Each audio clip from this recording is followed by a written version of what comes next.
하나님 말씀 민수기 11장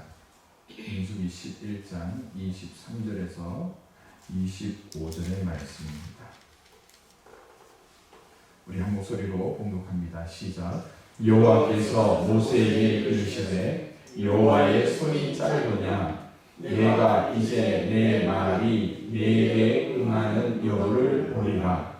모세가 나가서 여호와의 말씀을 백성에게 알리고 백성의 장로 70인을 모아 장막에 둘러 세우매 여호와께서 구름 가운데 강림하사 모세에게 말씀하시고 그에게 임한 영을 70 장로에게도 임하게 하시니 영이 임하신 때에 그들이 예언을 하다가 다시는 하지 아니하였더라. 아멘. 자, 지난주 수요일까지 레위기 말씀을 봤고요. 이제 민수기 말씀을 이제 보려고 합니다. 민수기 학문으로 이야기하자면 백성의 수를 헤아렸다라고 해서 민수기이죠.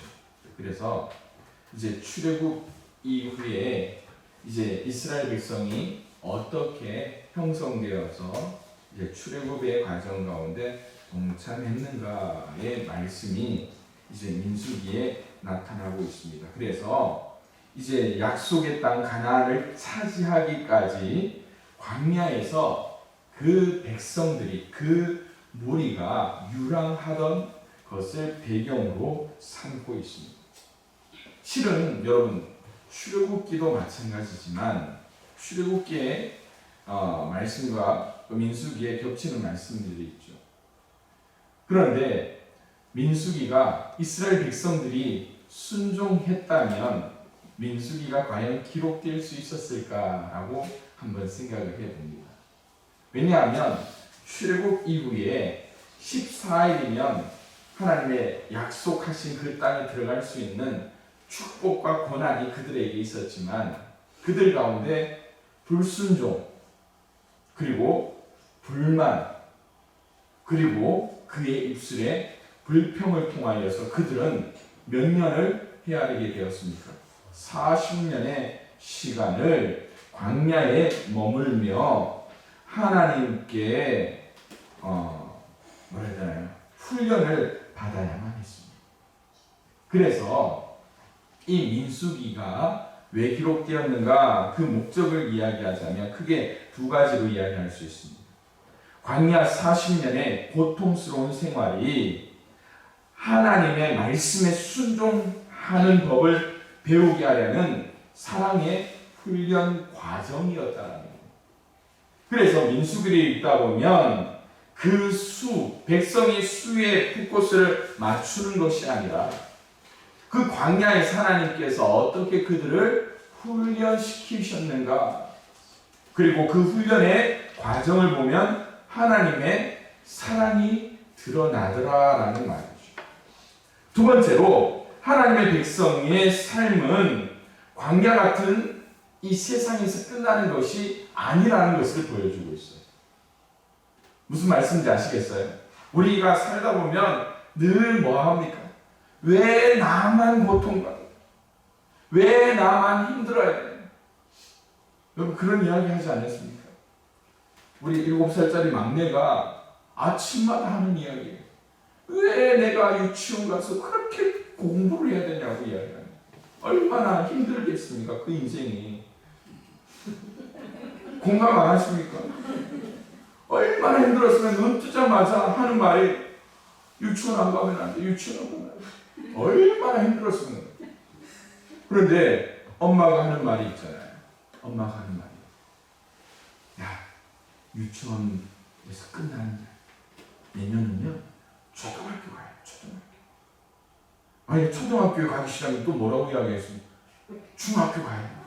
인생이 거기서 끝나는 게 아니기 때문에 우리는 희망을 가져요. 훈련을 받아요. 우리 인생을 되돌아볼 때 이스라엘의 광야 생활처럼 느껴지는 그 고난이 아니라 우리가 바라봐야 할 곳이 어디입니까? 약속의 가나안이다. 그것을 보여주기 위해서 하나님께서 이스라엘을 이끌어내셨고 또 하나님의 말씀을 통하여서 내 위기에 끝나는 게 아니라 뭐라고요? 민수기로. 하나님의 법칙이 얼마나 놀랍습니까? 그래서 하나님은요, 태초에도 일하셨고 이스라엘 백성이 광야에 애굽 땅에 있을 때도 일하셨고 지금도 여전히 일하고 계셨다는 것이죠.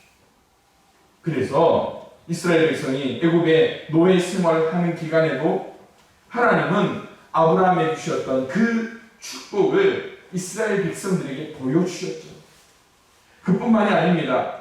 아브라함이 약속했던 그 백성들이 이제 하늘의 별과 같이 바다의 모래알처럼 풍성해지리라 누가 생각이 있겠습니까?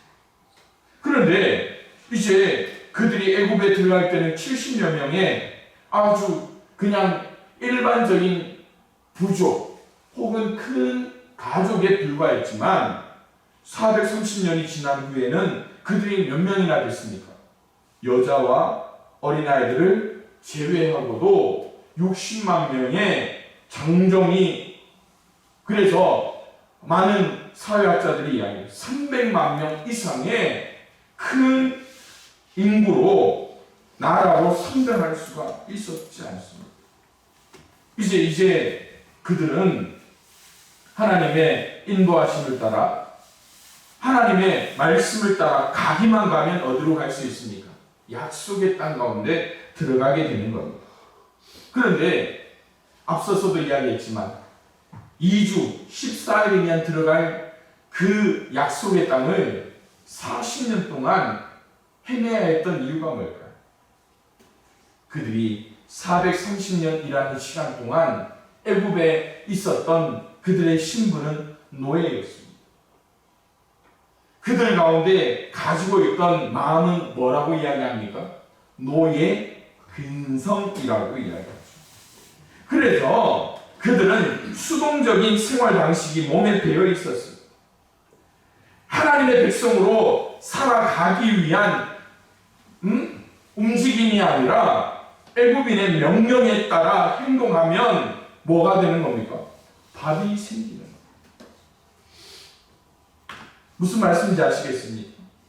다니엘서를 보면 다니엘과 그 친구들이 뭘 세웠다고요? 뜻을 정하고 세웠다라고요. 무슨 뜻을 정합니까? 자신들은 이 바벨론의 왕이 내리는 진미, 포도주를 먹지 않겠다. 뭐 때문에? 그걸 먹으면 그 사람의 소유가 됩니다. 그래서 그들은 뜻을 정함으로 구별된 음식을 따로 정해 먹잖아요. 그런데 이 430년 동안 이스라엘 백성들은 뭘 먹게 됩니까? 일을 하고 주는 그 뭐라 해야 되나요? 이게 뭐 하산 품목도 아니고요. 그냥 그렇게 먹게 되었잖아요. 그런데 그게 아버지에게서 누구에게로? 아들에게로. 그 아들에게서 또 누구로? 또 그 아들로. 430년, 그 400여 년 동안 그렇게 해버리니까 그들의 신앙이 하나님 앞에 합당한 삶의 자세가 되지 않게 되는 겁니다. 그래서 여러분 생각해 보십시오. 그들의 울부짖음이 하나님 앞에 닿아서 하나님께서 누구를 부르십니까? 80세의 모세를 불러주시잖아요. 그때 모세가 그들에게 다가갔을 때 이제 자유를 얻을 수 있겠다라고 두 손 들고 환영을 했겠죠. 그러나 그들이 외쳤던 환영이 오래 갑니까? 그렇지 않습니다. 당장에 그들이 목마를 때에 하나님을 원망합니다. 당장에 홍해 앞에 길이 가로막혔을 때에 모세를 향해 원망합니다. 예수님을 처음 영접하고 교회 생활을 시작하는 새 가족들을 여러분들 많이 보셨잖아요. 처음에는 열심으로 하나님 앞에 예배를 드립니다. 그런데 그 열심을 보면서 여러분들 무슨 생각하십니까? 와, 나도 저 때가 있었지. 부러워하잖아요. 그런데 여러분들 마냥 부러워합니까? 아이고, 저거 너무 저렇게 열정적으로 하다가 어떻게 할 거다? 한번 꺾이면 실망이 더 클 텐데. 그런 마음을 가지시잖아요. 지금 이 자리에 계신 분들, 신앙 연수만 합치면 500년 되지 않습니까? 여기 앉아 계신 분들. 그렇게 신앙생활을 할 때에 우리가 그렇게 생각한다니까요. 당장이라도 하나님이 나에게 자유를 주셨다라고 생각할 때 막 감사함으로 두 손 들고 환영하지만 그 기대가 오래 갑니까? 오래 가지 않습니다. 노예에서 풀려났을 때 모세가 이끌던 이스라엘 백성들은 상대적인 안락감을 느꼈지만 당장 먹고 사는 문제에 부딪혔을 때 상대적인 안락감이 무엇으로 바뀝니까? 절대적인 안락감으로 바뀝니다. 절대적이라는 것은 뭡니까? 노예로 있을 때 하루 세 끼가 어떻게 해요? 딱딱 배급되었었잖아요. 그리고 그들은 해야 할 일들이 뭐합니까? 정해졌어요. 광야에 나오니까 그게 있습니까? 없습니까? 없더랍니다. 그래서 민수기 11장 오늘 배경의 말씀 1절과 5절에 보니까 여호와께서 들으시기에 백성이 악한 말로 원망하니 여호와께서는 들으시고 진노하셨다라고 말씀. 5절에 뭐라고 말합니까? 이스라엘 백성이 우리가 애굽에 있을 때에 값없이 생선과 오이와 참외와 부추와 파와 마늘을 먹은 것이 생각나요. 와, 멋있지 않습니까? 애굽에 있을 때 값없이. 여러분, 그들이 얼마나 어렸으면지 생각해 보십시오. 그들이 공짜로 먹었습니까? 그들이 공짜로 먹었습니까? 부부싸움 할 때 그러잖아요. 예? 밥 달라고 하면 또 밥, 내가 밥 해주는 기계냐라고 이야기하잖아요. 그러면 또 뭐라고 합니까? 내가 벌어다 줬으니까 밥 먹을 수 있는 권리가 있지 않느냐고. 그런데 여러분, 이게 좀 개악의 이야기인 것 같지만 그게 맞잖아요. 그런데 이스라엘 백성 보십시오. 얼마나 그들이 하나님 앞에 어리석은 자들인가를 생각해 보십시오. 그들이 진짜 값없이 먹었습니까? 아니죠. 그들이 부역을 하면서 그들의 목숨을 걸었던 것들을 한번 생각해 보십시오. 그들의 말이기 때문에 하나님 앞에 원망하면서 이야기할 수 있는 것이지, 아마 여러분 스스로를 생각해 보십시오. 여러분 자녀들이 부모에게 이것 달라 저것 달라고 할 때 뭐라고 이야기합니까? 말로 상대합니까? 당장에 그냥 쫓아내던가, 당장에 그냥 다리 뭉둥이를 부서뜨리는 게 아버지의 마음일 수도 있습니다. 단기간에 끝날 수 있던 여행이 왜 40년이나 걸리게 되었는가를 생각해 보십시다. 음식에 대한 끊임없는 불평, 하나님께 감사하기보다는 배운 만족한 행실이 그들 가운데서 되풀이 되었잖아요. 하나님께서 광야에서 이스라엘 민족을 만나로 먹이셨던 것들을 여러분들 한번 생각해 보십시오. 매일 아침 이슬이 내리듯 땅 위에 내려졌던 만나, 노예 생활에서 자유하게 해주었으면 매일 만나로만 자유하게 해주었다면 만나가 없더라도 여러분 어떻습니까? 감사해야죠. 자연에 들어가서 나물 캐먹고 또 산짐승 잡아먹더라도 그게 자유의 참된 기분이었잖아요. 그런데 매일 만나만 주니까 그게 불평이었다. 하나님 앞에 감사할 일이 사라져버리니까 사소한 음식 문제로 얼마나 하나님 앞에 원망하고 배신의 삶을 살게 되는 겁니까? 11장에 이스라엘 무수한 반역 행위에 그들은 너무나 하나님 앞에 악과 범죄함으로 하나님을 대항합니다. 모세도 그 일에 얼마나 힘들었는가를 한번 생각해 봅니다. 12절에 보니까 모세가 오죽 답답했으면 하나님 앞에 이렇게 이야기해요. 이 모든 백성을 내가 배웠나이까? 내 배에서 태어나게 했습니까? 내가 그들을 낳았습니까?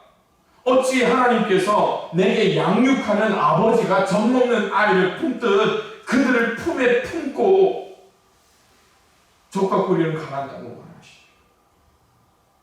이 모든 백성에게 줄 고기를 내가 어디서 얻겠습니까? 책임이 심히 중하여 나 혼자 감당할 수 없겠습니다. 할 수 있거든 내게 은혜를 베풀어서 뭐 해달라고요? 즉시 나를 죽여달라.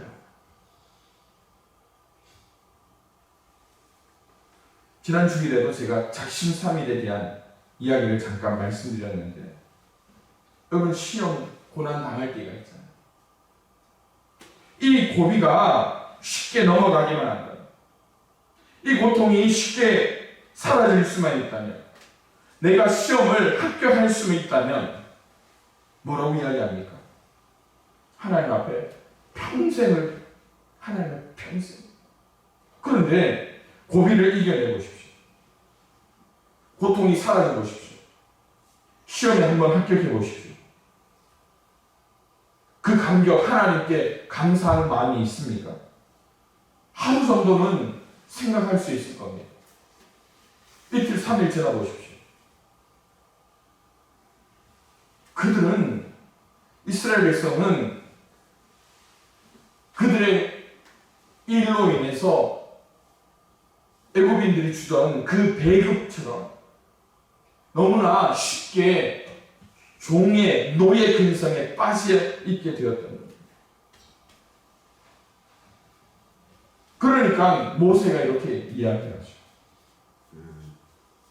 그러나 여러분, 오늘 우리가 생각해야 될 말씀이 있습니다. 오늘 설교 제목이 여호와의 손이 짧으냐 라는 말씀으로 제목을 잡았는데, 이사야 59장 1절 2절에 이렇게 말씀하고 있어요. 여호와의 손이 짧아 구원하지 못하심도 아니요 귀가 둔하여 듣지 못하심도 아니요. 우리가 하나님과 우리 사이에 뭐가 있다는 거예요? 죄가 하나님과 우리 사이에 놓여 있기 때문에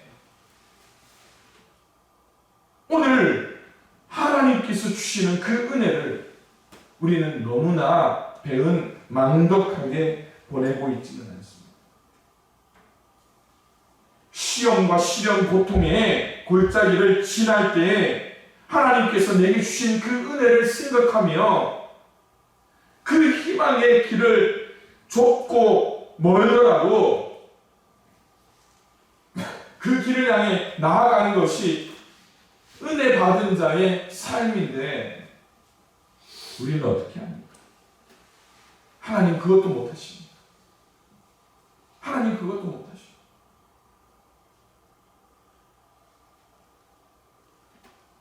여러분, 그게 우리의 마음입니다.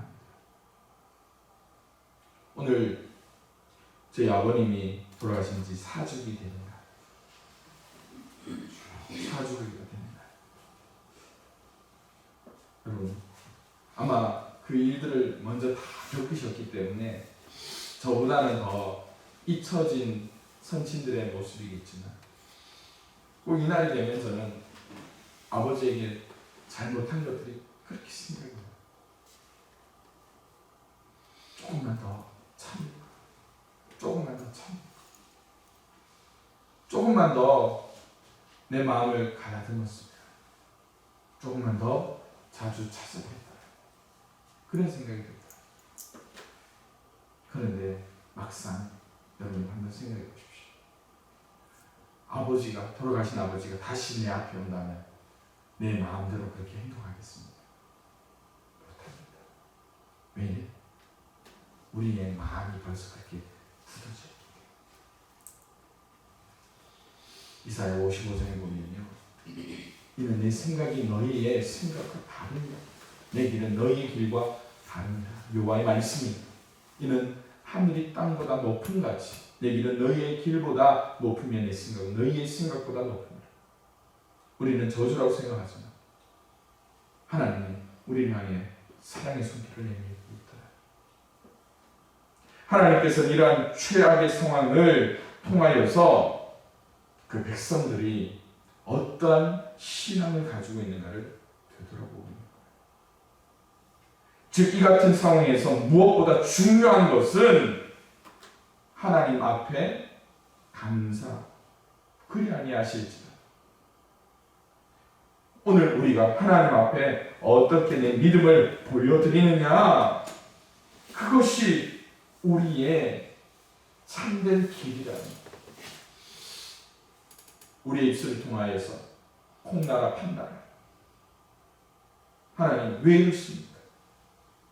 그게 우리의 죄의 근성, 아니 죄의 노예가 되어버린 근성이 오늘 우리의 마음을 통하여, 우리의 입술을 통하여 하나님 앞에 나아가고 있지는 않습니다.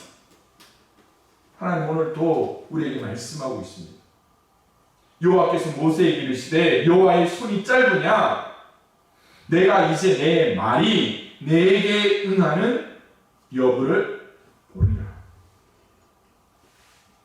그래서 오늘 우리가 하나님의 손을 어떻게 볼 것인가 한번 생각해 봐야죠. 성경에 보면 손이라는 것은요, 책임, 돌봄, 지배를 포함하는 권위의 의미로 사용됩니다. 두 번째, 승리, 구원의 의미로 사용될 때도 있습니다. 세 번째, 능력 혹은 힘을 상징하게 되죠. 그런데 오늘 성경 말씀은 바로 능력, 하나님의 힘을 보여주는 그 손이라고 이야기하고 있습니다. 그런데 오늘 짧다라는 그 말이 무엇을 의미하는지 아십니까? 내 손의 능력을 네가 지금 믿고 있다는 겁니까? 의심하고 있다는 겁니까? 의심하고 있다는 겁니다. 오늘 우리가 어떤 모습인가를 한번 생각해 보십시오. 그러기 위해서는 오늘 이 11장의 전체 말씀을 통하여서 두 가지 말씀을 여러분과 함께 나누기로 합니다. 그 첫 번째는 인간적인 계산으로 하나님의 능력을 제한해서는 안 된다는 거예요. 여러분의 생각으로 이거는 하나님이 할 수 있고 저거는 하나님이 할 수 없고 저거는 언제쯤 되겠고, 그죠? 하나님 위에 누가 있습니까? 여러분의 생각이 하나님 머리 위에 있고, 그래서 그 생각을 통해서 우리는 어떻게 합니까? 하나님의 손을 점점 짧게 만들고 있는 우리의 모습이 아닙니다. 모세는 이스라엘 백성에게 하나님의 사인을 받죠.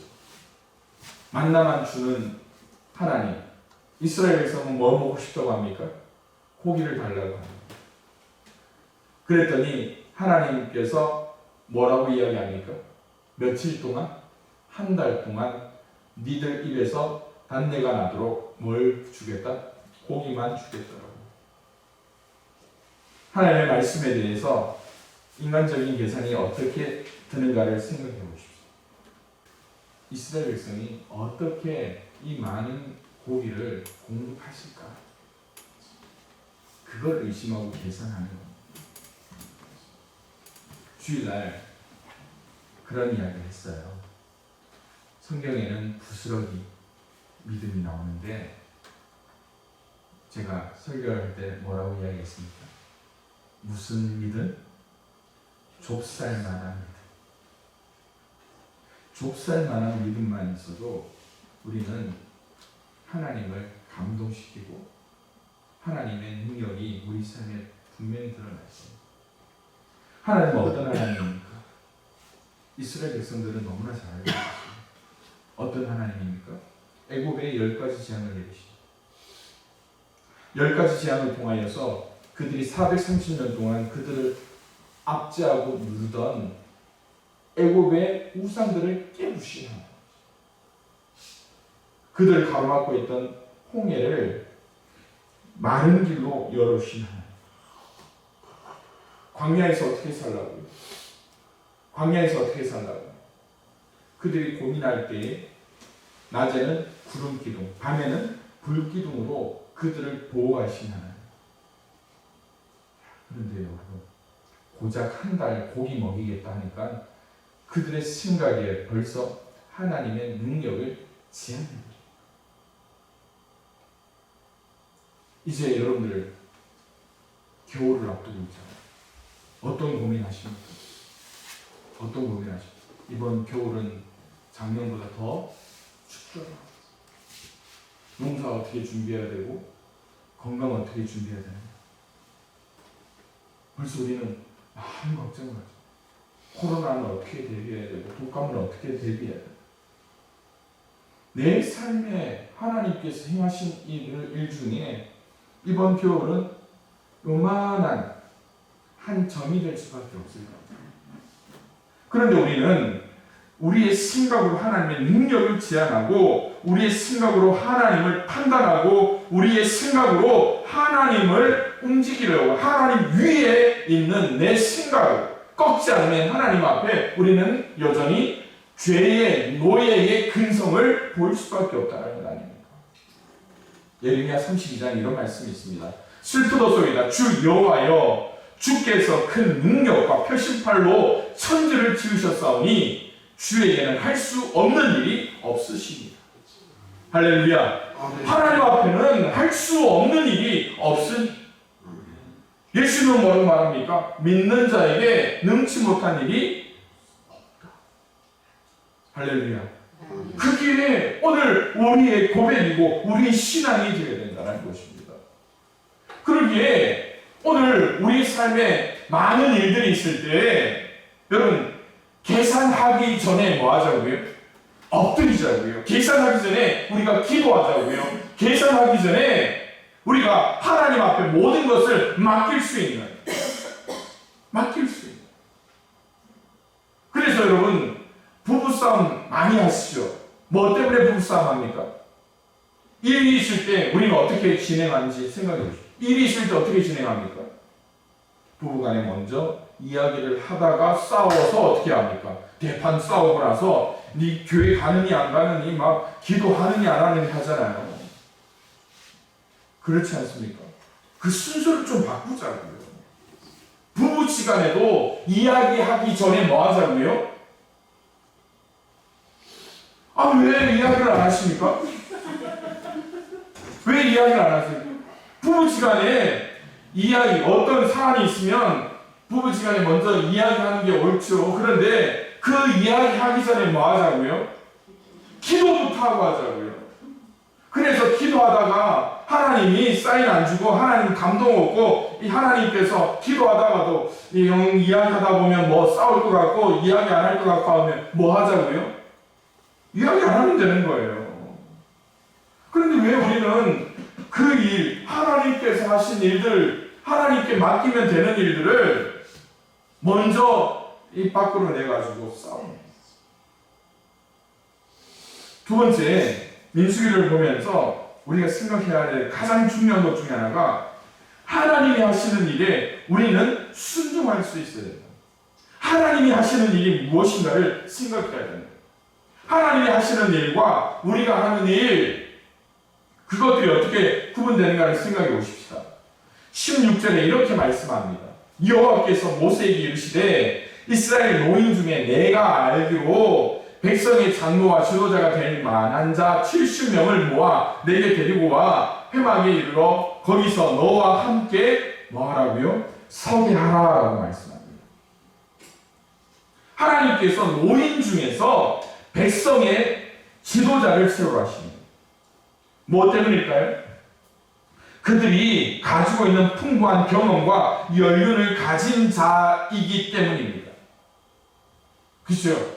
세상을 살 때 가장 큰 노하우가 뭡니까? 하루 더 사는 게 큰 노하우입니다. 그런데 여기에 우리가 생각해야 될 가장 큰 핵심이 있어요. 그들이 가지고 있는 경험도 중요하지만 노인이라는 이 표현은요, 그들이 힘과 그들이 가지고 있는 능력으로 육체적인 일들을 더 이상 할 수 없는 그런 위치에 있는 사람들이라는 거예요. 그래서 이제 하나님께서 모든 힘과 능력을 상실한 자를 세워서 하나님의 일꾼으로 세우시는 것은요, 광야에서 그들이 힘을 내세워 살 수 있는 일이 있다 없다? 없다. 그들이 바라볼 일은 하나님뿐이다. 이 고백이 그 노인된 지도자들의 입술을 통해서 나오기를 기다리고 있더라고요.